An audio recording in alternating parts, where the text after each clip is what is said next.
বিকল্পধারা বাংলাদেশ 2018 সালে দলীয় আদর্শের সাথে সমঝোতা করে বাংলাদেশ আওয়ামী লীগের নেতৃত্বে মহাজোটের সঙ্গে নির্বাচনে অংশ নেওয়ার যে সিদ্ধান্ত নিয়েছিল তা বাংলাদেশের বৃহৎ জনগোষ্ঠীর কাছে একটি ভুল সিদ্ধান্ত হিসেবে বিবেচিত হয়। আমি উপলব্ধি করি এই রাজনৈতিক পদক্ষেপ নেওয়ার কারণে আমার এবং বিকল্পধারার ভাবমূর্তির উপর নেতিবাচক প্রভাব পড়েছে।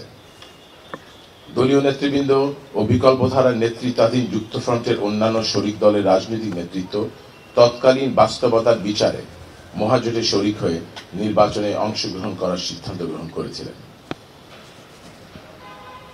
পরিবর্তন প্রত্যাশী অনেক তরুণ এবং সংস্কারপন্থী নাগরিকরা আমার দলের, বিশেষ করে আমার এই পদক্ষেপকে সুবিধাবাদী পদক্ষেপ হিসেবে বিবেচনা করেছেন, যার ফলে আমার নেতৃত্বের প্রতি আস্থা এবং দলের জনপ্রিয়তা হ্রাস পেয়েছে। এই ভুল সিদ্ধান্ত গ্রহণের দায় দলের মুখপাত্র হিসেবে আমি স্বীকার করে নিচ্ছি।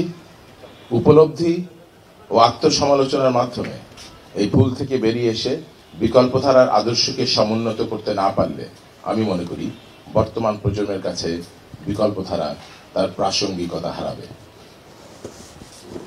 নির্ভীক সত্যানুসন্ধানে উপলব্ধি হয়েছে যে আমাদের এই সিদ্ধান্ত বৃহৎ জনগোষ্ঠীকে বিস্মিত করেছে এবং আমাদের স্বাধীন রাজনৈতিক পরিচয় ক্ষুণ্ণ করার পাশাপাশি আমাদের স্বচ্ছতা, গণতন্ত্র ও দুর্নীতি বিরোধী অবস্থানের প্রতি প্রশ্নের উদ্রেক করেছে। সর্বোপরি দলের আদর্শকে দুর্বল করেছে এবং পরিবর্তন প্রত্যাশী সমর্থকদের হতাশ করেছে। 2004 সালে বিকল্পধারার প্রতিষ্ঠা লগ্ন থেকে 2018 সালে সংসদ নির্বাচনের আগ মুহূর্ত পর্যন্ত এই 14 বছর দুর্নীতি, স্বেচ্ছাচারিতা ও ফ্যাসিবাদের বিরুদ্ধে দেশপ্রেমে উদ্বুদ্ধ হয়ে বিকল্পধারার গণতন্ত্র প্রতিষ্ঠায় সাহসী ভূমিকার কথা মাথায় রেখে 2018 সালে নির্বাচন পরবর্তী খুব স্বল্পতম সময়ের মধ্যে আমরা উপলব্ধি করতে সক্ষম হই যে আওয়ামী লীগ সরকারের সাথে কোনো আদর্শিক যোগাযোগ স্থাপন করা, একই সঙ্গে পথ চলা আমাদের পক্ষে প্রায় অসম্ভব।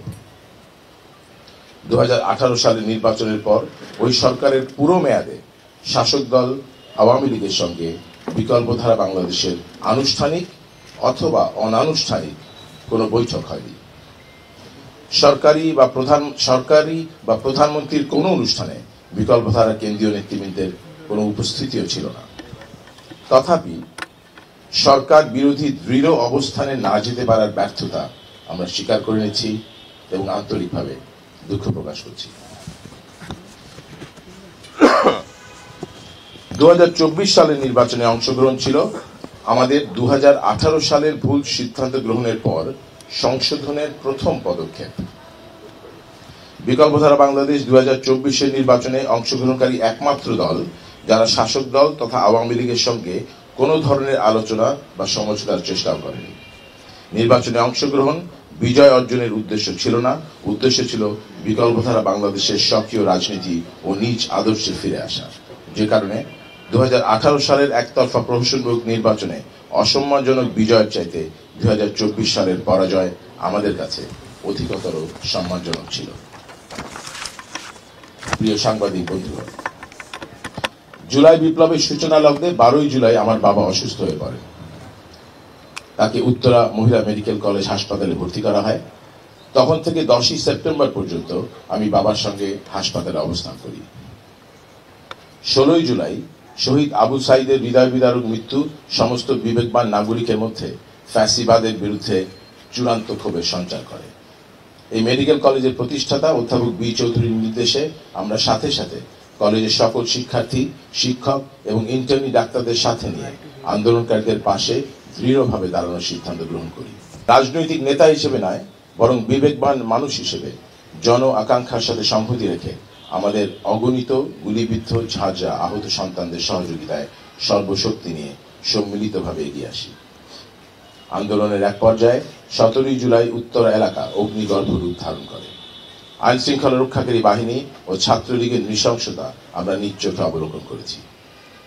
ডাক্তারদের নেতৃত্বে মেডিকেল কলেজের সকল শিক্ষার্থী এবং শিক্ষকরা আমাদের আহত সন্তানদের পাশে দাঁড়িয়েছে এবং বিনা দ্বিধায় হাসপাতালের দরজা খুলে দেওয়া হয়েছে ফ্যাসিবাদ বিরোধী লড়াইয়ে সক্রিয় অংশগ্রহণকারী আহত মুক্তিকামী ছাত্র জনতাকে বিনামূল্যে চিকিৎসা সেবা দেওয়ার জন্য।